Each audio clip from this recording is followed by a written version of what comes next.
That friction is not laziness. It is anxiety. Specifically, it is the anxiety of open-ended engagement with something that feels uncertain, difficult, or consequential. When a task has no defined endpoint, no clear boundary, the mind unconsciously registers it as an ongoing demand, a commitment without a visible exit. And something in the nervous system resists committing fully to something it cannot see the end of. The timer changes this dynamic entirely. When you set a Pomodoro, you are not just allocating 25 minutes. You are creating a container, a defined, bounded space within which the demand is finite and the exit is visible. You are telling your nervous system, we only have to do this until the bell rings. And that single shift from open-ended engagement to contained engagement is enough to dissolve a significant portion of the resistance that was preventing you from beginning. This is why the most important moment in the Pomodoro technique is not the 25 minutes of work. It is the moment you set the timer. That act of committing to a specific, bounded interval is itself a psychological intervention. It transforms the task from something looming and indefinite into something specific and survivable. And survivable tasks get started. Looming ones do not. But here is where the hacks begin. Because once you understand the mechanism, you can begin to tune it with far more precision than the standard method allows. The first and most important adjustment is interval personalization.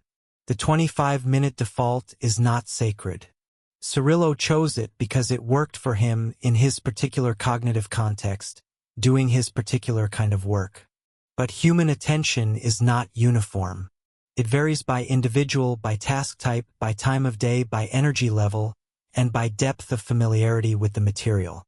Research on ultradian rhythms, the 90-minute cycles of alternating high and low mental alertness that operate throughout the waking day, suggests that the natural arc of sustained focus for many people is considerably longer than 25 minutes when conditions support it.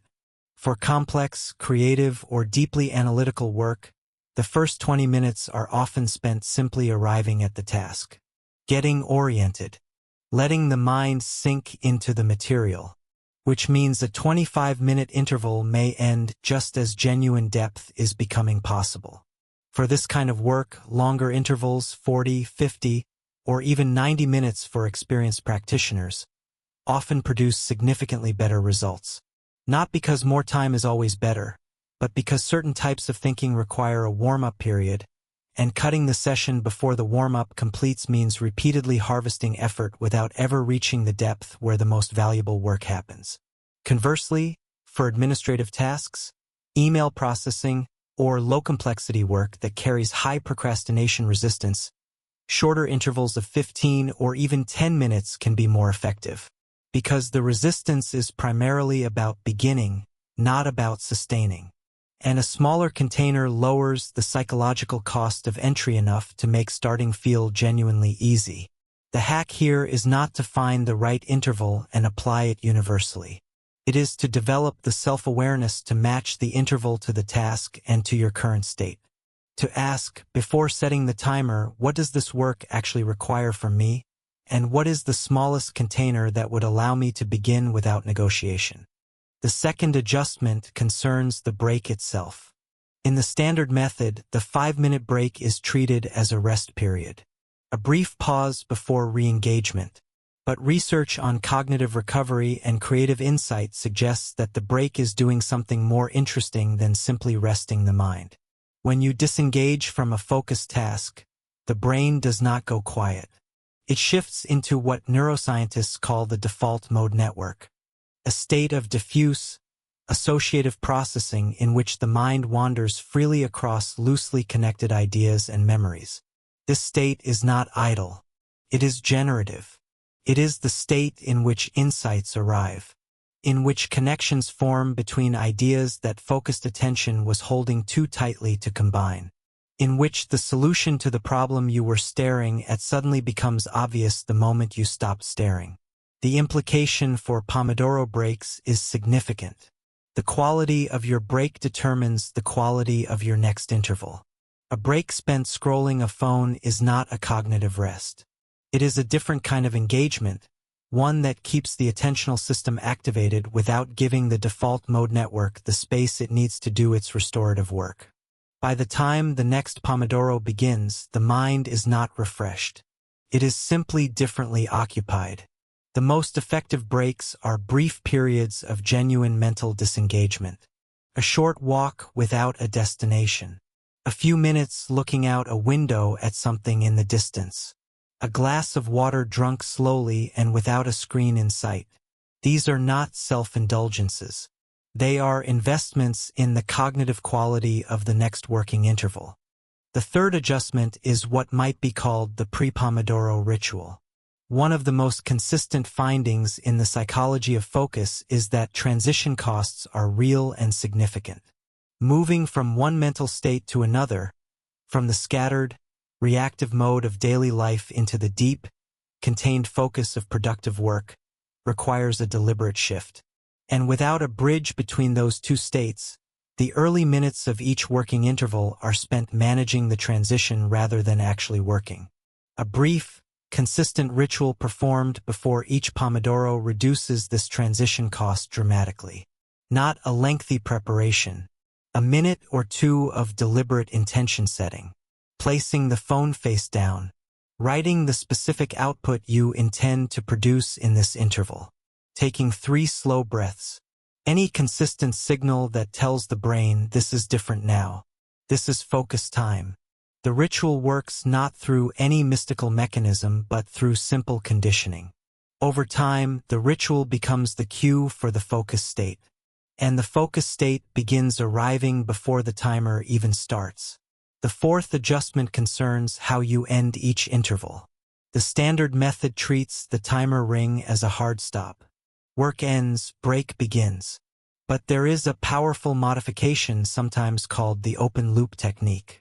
When the timer rings, rather than immediately stopping, take 30 seconds to write down precisely where you are, what you were just thinking, what the next step is, what question you are in the middle of answering. This serves 2 purposes.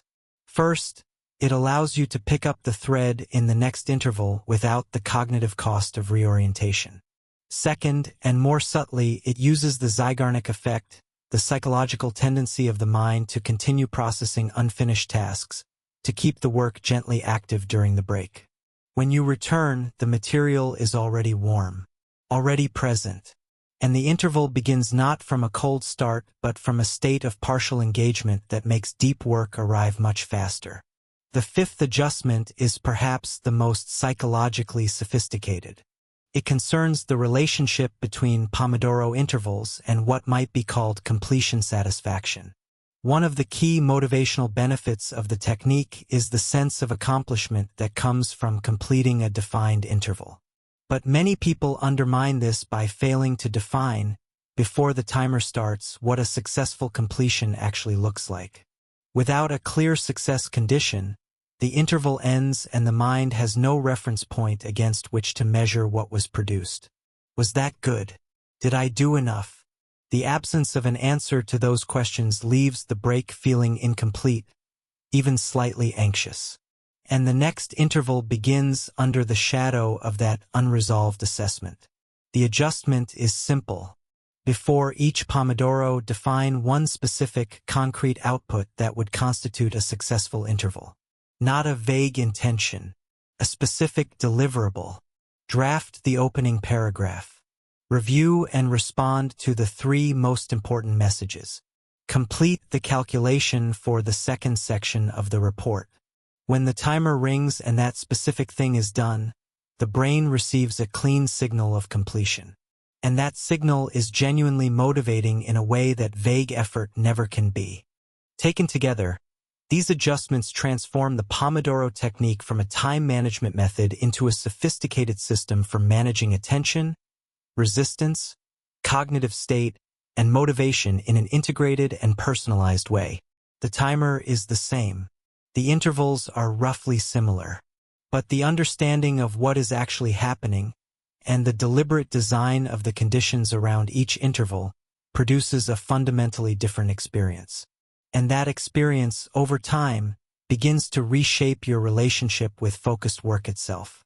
Because one of the least discussed benefits of any consistent focus practice is the way it gradually recalibrates your baseline tolerance for deep engagement. The mind, like any trainable system, adapts to what you repeatedly ask of it. When you consistently create the conditions for deep focus, when you repeatedly enter and sustain focus states, the transitions become smoother. The resistance becomes lighter. The depth becomes more readily accessible. Not because you have become a different person, because you have given the existing person repeated practice in a skill that was always available but rarely trained. This is the deeper promise of the Pomodoro Hacks. Not a more efficient calendar, not a more impressive output record, though that may follow, but a genuine development of your capacity for the kind of sustained, undistracted, fully present engagement with your work that produces not just results but meaning. Because there is something that happens in deep focus that does not happen in fragmented, distracted, surface-level work. Something that goes beyond productivity. A sense of contact with the material, with the problem, with your own thinking. A sense of being genuinely present in what you are doing rather than merely adjacent to it. That contact is where the best work comes from. And it is also, in a way that is hard to articulate but easy to recognize once you have felt it, where a significant portion of the satisfaction of a working life comes from. Not from the output alone. From the experience of having been truly present in the making of it. The timer is just a door. 25 minutes or 40, or whatever interval you have honestly determined serves your particular mind and your particular work. A small, bounded, survivable commitment to step through that door and be there. Fully. Without the exits. Everything you are capable of is already on the other side. The technique is simply the practice of showing up to find it. If something in this landed for you, if it changed how you think about time or focus or the simple act of beginning, take a moment to leave a like. It is a small thing that genuinely supports this work. And if you want to keep exploring ideas like these, ideas about attention, discipline, and the quiet practices that make a working life feel meaningful, Audiobook Studio has more here whenever you are ready. Subscribe if it feels right. There is always something worth returning to.